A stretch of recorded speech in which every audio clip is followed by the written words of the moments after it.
Man, we cannot wait to see this guy back. He put on such a great performance in July and again on November 14th, live from the Masonic Temple. It is the Fierce FC amateur heavyweight champion, Drake Anderton. Drake, how you been, my man? I'm feeling great. Putting on some extra weight from my. I used to fight at 205, obviously, and I was cutting back from like uh 245, 240 before my fight in March, and I just decided that it wasn't really worth cutting for 3 months to make 205, and so I decided to go up to heavyweight for July, and I feel great. So.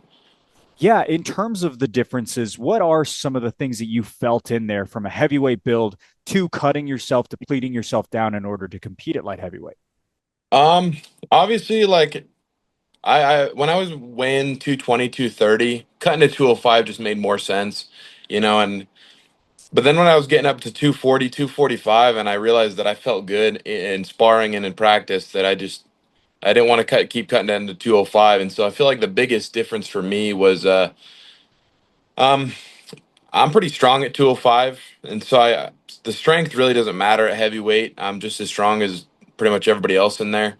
205, I think that I was just as fast as all those guys too, but that's where this real difference comes in. So me being able to keep my speed and agility at heavyweight, bringing it up from 205, where a lot of those guys can't. I think that's probably my biggest difference when I moved up to heavyweight. Was at 205, speed's pretty normal. You see it quite often, but when I made the move up to 255, 265, and I'm feeling faster than anybody else that I'm going with, I feel like that's my biggest strength right now.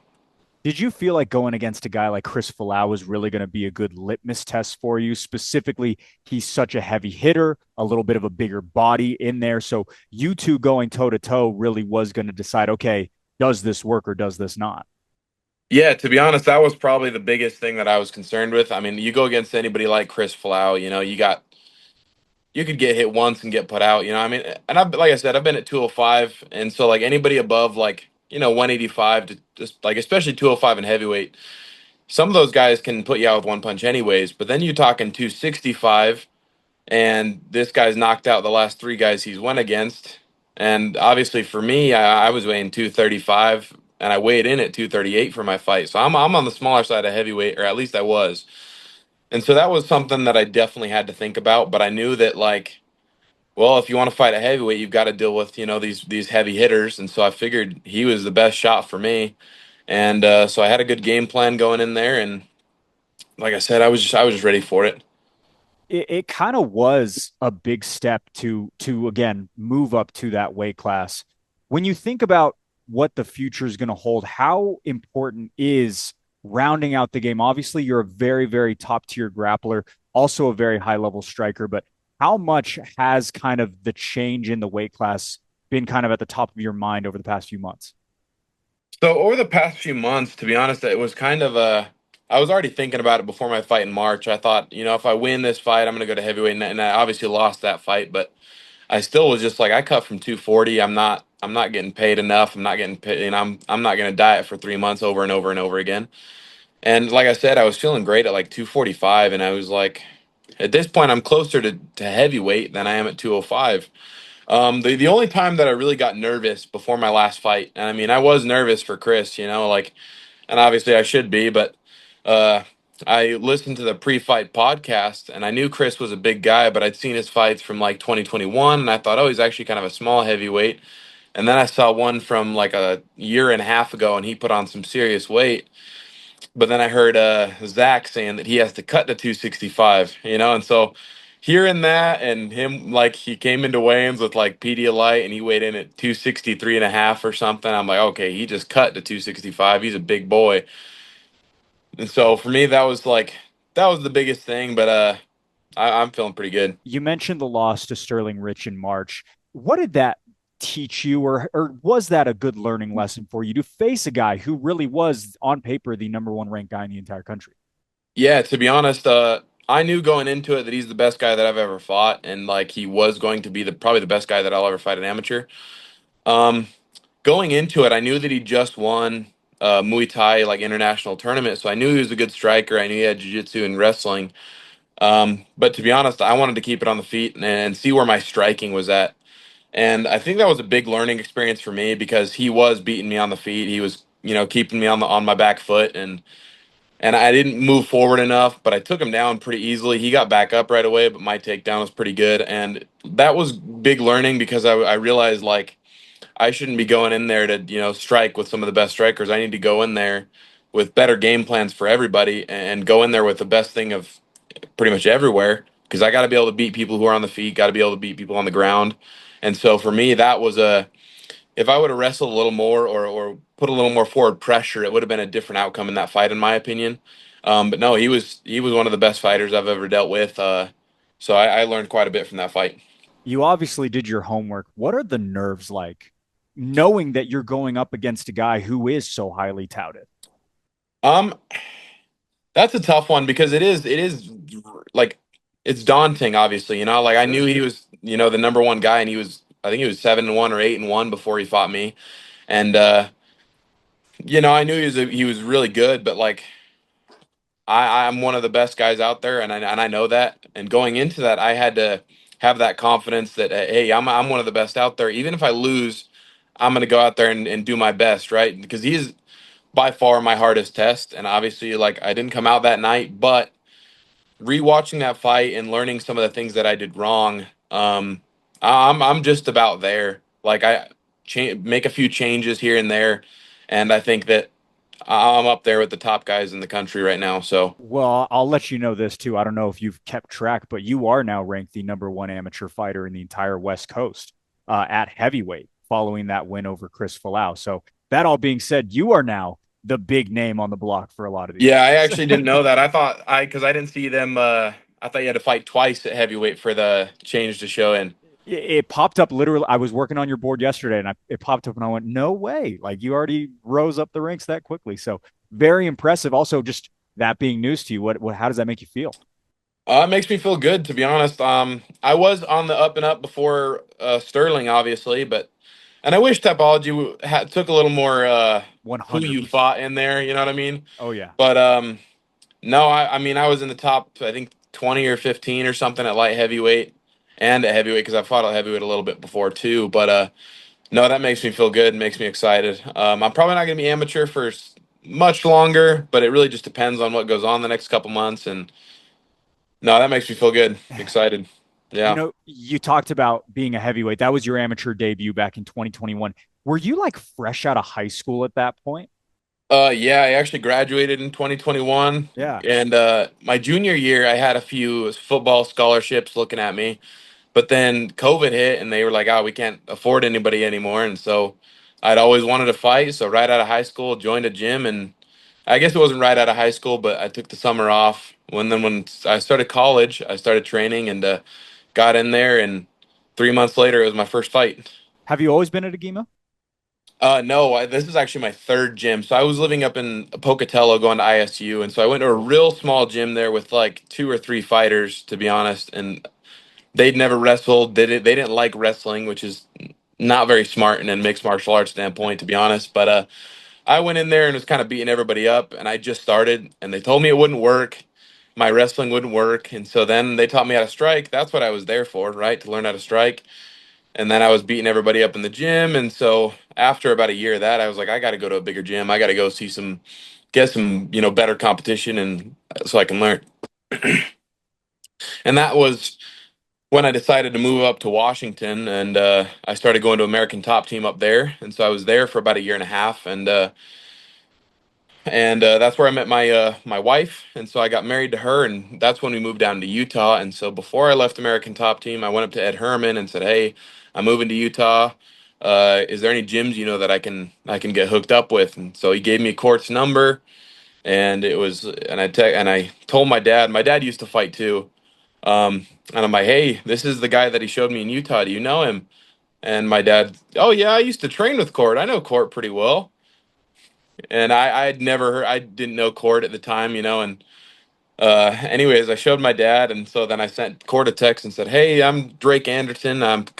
Ed Herman sent me your number. I'm going to be moving down there. I'm also Dave's son. Do you know David Anderton?" And he was all excited, because he used to train with my dad. Apparently, he knew me when I was like really little, like 3, 4 years old. So Court's been awesome. Agima's been awesome, and they've really kind of elevated my game. So, That's one of the stories I wanted to ask you about was the connection between your dad and Court McGee and all that. So that's incredible. I do want to come back to that, but really quickly to go from Ed Herman to Court McGee and Dana Ristizabo as well. But a couple of really high profile names. What was it like learning from a guy like Ed out there at ATT? it was American Top Team's awesome. I got nothing but good things to say. I mean, it wasn't just Ed. There was Mike Pierce and um,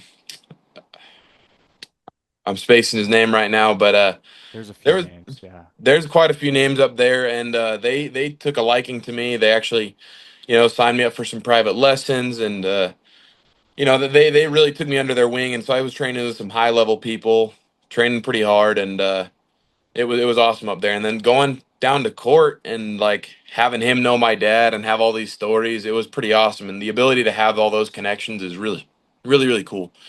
Have Court and your dad been able to cross paths now that you guys are training together every single day? So my dad's still up in Washington right now, Okay. but he's come down a couple times. Obviously, he sees my fights. He tries to come to all of them, and yeah. So I brought him into practice one of the times, and Court took a picture with him and posted him on Instagram because he's Court posts quite a bit, but no, they've talked, and it's like I said, it's super interesting to hear some of the stories that Court has. I've never heard some of them, and so it's pretty interesting. It's pretty funny.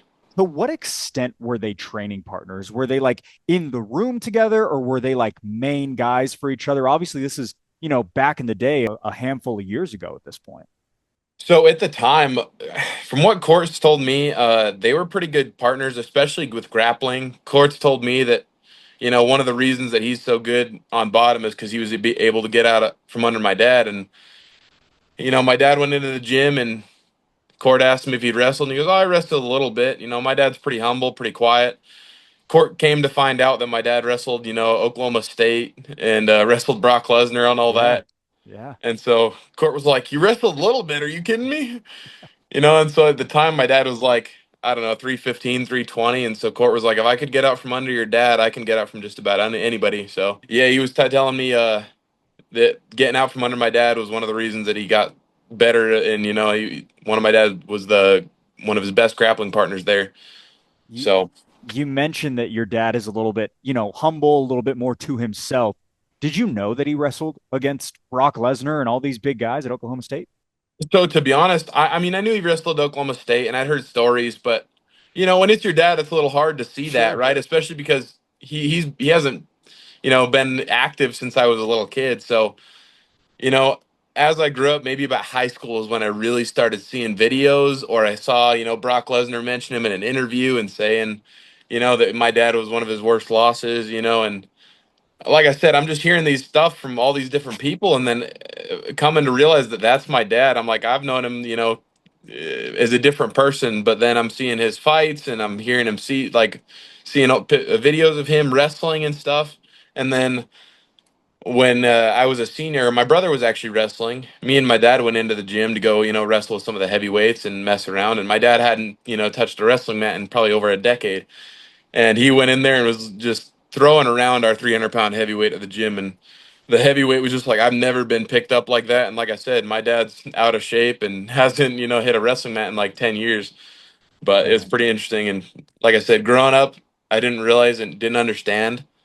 And then as I grew up and got a little older, I saw real videos, and oh man, that's what my dad used to be like. That's crazy. What has your dad's reaction to your fight career meant to you? And what has that kind of dynamic been for, 4 years at this point? To be honest, he's always, he set the bar real high for a son to follow Sure. up to. You know what I mean? Obviously, I wasn't the best wrestler at the time. I had some especially when it came to like state or the big tournaments, I always got in my head, was a little too nervous, so I never really showed out with wrestling. That being said, when it came to fighting, I just told myself I was going to go all in, and I was going to have a little more faith in myself in training and everything else like that. So the ability to have him backing me and showing all his support and everything else has been like huge for me. And obviously I've always wanted to make him proud. And I know he was proud before, but I'm sure that like the higher up I go, the more I can do in this sport, the more proud I can make him. And so that's he's one of the biggest influences in my fighting. I remember when I was really little, he came out of a fight and his face was all messed up, and that was when I knew that I wanted to fight when I was older. So he's been my inspiration since day one. So What are kind of your career goals specifically? I want to go as far as I can, to be honest, right now. Whether that's at heavyweight or 205, I'm not quite sure yet at a pro level. Right now, I'm leaning towards heavyweight because I'm weighing like 245, 250, and I feel good. That being said, I know at the higher level I'll be fighting some big dudes. So, but for me, I'd like to see where I can go, see what I can do, and that's what I want. So, You drop Barris Calendar on November 14th in Salt Lake City. Have you done any homework on him, and what do you make of him as an opponent? um, I've done a little bit of homework. I've seen him fight. Like I said, he's a heavyweight, so he's put some people down with the right hand. And that's kind of expected. It's not bad on him. I respect my opponents, but pretty much everybody at heavyweight has a heavy hand, so that's something I've got to watch out for. And I think my grappling's better than his, and that's like I said, not digging on him, but having some faith in myself. I know my grappling's better than his, and my striking I think is also better than his. But we'll see November 14th. I think I have height on him, which is going to be nice because I kind of do like to um, stay distant, but I also, like I said, I can grapple. I can kind of do whatever I want. So I haven't done a whole lot of research because I do want to, like I said, I learned in March. I want to take the fight where it needs to go and win in whatever means necessary. So whether that means it's striking, whether that means grappling, I'm going to do whatever it takes. So Obviously, your amateur title is on the line. How important is it to maybe get a defense? I know amateur titles aren't the biggest thing in the world. It won't be the massive moment for your career, right? But for you, it is a title defense. It's something that's on paper. How much does it mean to you? it means quite a bit, to be honest. I Yeah. mean, I put a lot of work in, and I know that some people may think that I didn't deserve the title shot in July because I did lose in March, but I lost to the best guy in the nation. And obviously, I showed everybody that I did deserve it in July. So for me, it's like I want to show people that I am the best and that I'll stay the best for a while until I go pro. And so for me, it's like I really want to show people what I'm capable of and to the level that I've grown, and especially like you said, to defend my belt, it'll really cement my the fact that I deserve to be there. You know what I mean? In your early 20s right now, what is kind of the trajectory in terms of when you would want to make that jump to pro? I'm putting my faith in my coaches right now, Yeah. so I think after this fight, I'll talk to them about it. And I've got some changes in my life coming up. Me and my wife are both going to graduate, and so we might be moving again, maybe back up to Washington, maybe not. It really just depends on what goes on. But no, I think soon. I don't want to be like I think some people are like staying in amateur too long. Like Sterling Rich stayed amateur for too long, in my opinion.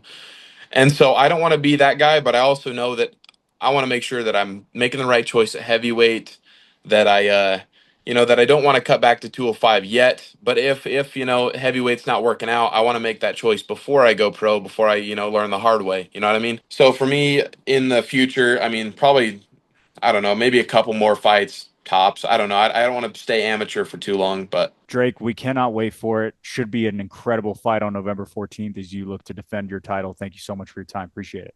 hey, thank you.